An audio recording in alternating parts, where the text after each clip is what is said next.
Hi guys, it's Paul Cook, your PTLLS tutor. Basically, I want to go through um, assignment 1, 2 and 3. What we would like is a page of A4, if at all possible. You do need to do some citations if you use them at the end of the document. Just put citation or citations, any books you've read, any internet links, just copy them at the end. But you don't really need to use any Harvard referencing models as such. So if we look at assignment 1, there have been major changes in the structure of teaching qualifications recently, with new requirements affecting all practicing teachers. Summarise these changes and give a brief account of how they may affect you and what you need to do. So basically this is all about educational reform, and one of the main reasons why you're doing your PTLLS certificate, and that is because it is essentially a legal requirement that you become a member of the IFL, and in doing so register yourself on a PTLLS course and get a PTLLS qualification so that you can teach in the education and lifelong learning sector.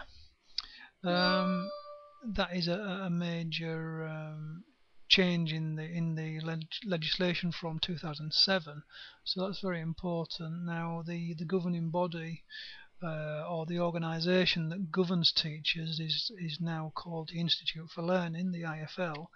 That website is ifl.ac.uk.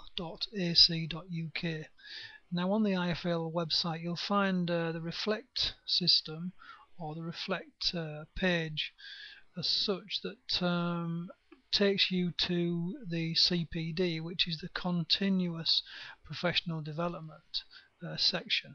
And the CPD, as it's called, is what all teachers now have to do to show some continued learning in regards to education and in regards to their teaching practice. So all teachers, including myself, have to be registered with the IFL. We have to show what CPD we're involved in, and that is logged with the IFL as you're a member, and is also imparted in the same instance to your employer if you're working for a college or whatever. If you're self-employed, then it doesn't go to your employer, but if you're working for a college, that would go to your employer or any other training situation. So essentially that is assignment 1 in a nutshell. You've got to look at these legislation reforms in education. You've got to look at how it affects you as a practicing teacher, and just give a little summary on these changes, how it affects you, and what you need to do in regards to this process. So that's assignment 1. Assignment 2, look at some of the main behaviour theories and reflect on how these can help you influence the way learners behave in the classroom. What ground rules might you impose? Consider ways you can ensure your classroom is a place learners want to come to, and why good communication skills are essential. Now, the second part of that question is in regards to what ground rules might you impose. Now, that is the key to answering the question. We want to know what ground rules you do impose in the classroom, what ways you do that. Do you create a list? Do you get learners to buy into this list, put it on the wall, and then get the learners to kind of self-police the list? So if somebody's shouting out, they can refer to the list and say, well, hang on a minute, you can't shout out when I'm answering a question, because one of the ground rules over there states that you shouldn't shout out. So it becomes self-serving in some respects, and that is keys into a lot of the main behaviour theories of how you get people to change the behaviour in your classroom, and how you impart these ground rules to your class to ensure that the classroom is a place your learners want to come to, and engage in the learning process. If people are shouting out, if mobile phones are going, if there's no ground rules established, then learning doesn't occur, and really students are put off by going to that class because it's a complete waste of their time and your time. And the latter part of the assignment is why good communication skills are essential in this respect. You have to get the message across, you have to enforce the ground rules, and also do it in a way that the students are happy with the ground rules, so that everybody can engage in the learning process. So that's assignment 2. Assignment 3, how can you ensure that all the learners in your classroom are getting equal attention and that you are meeting the needs of all the learners, not just a few?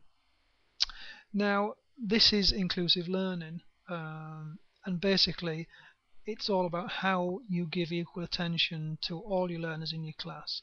You might use some differentiation in regards to that process, looking at how people want to learn, and how people learn differently. That you've come to this understanding maybe via a learning styles test. Um, so that's a way of including everybody, by understanding their learning styles, so that you meet the needs of all the learners in your class, not just a few. For example, if somebody's shouting out all the time, or if somebody's answering the questions, all the time, it's not inclusive to the other members of the class, because they're getting all the learning, they're getting all the teaching. And so that person has to be dissuaded from answering the next question, so that other people can be involved. Little things like that you need to reference and discuss as to how you will ensure that everybody's learning needs are met. So for all 3 assignments, you're expected to write about 1 page. Assignment 1 is a summary, assignment 2 is looking at behaviour and motivation and ground rules, and assignment 3 is discussing differentiation, basically. There are further reading and useful links. dcsf.gov.uk is the government website. The britishcouncil.org is another website you could use. And just if you need to, Google what we've discussed. Google certain things. You can Google ground rules, for example. You can Google behaviour theories, and of course you can go on the IFL website to do your research. So yeah, thank you for listening. That's the assignments 1, 2 and 3 covered, and I hope it helps. Any questions, of course, email me, info@petles.me, or use my mobile, or you can also get in touch with me on Skype, cybertech88. Thank you.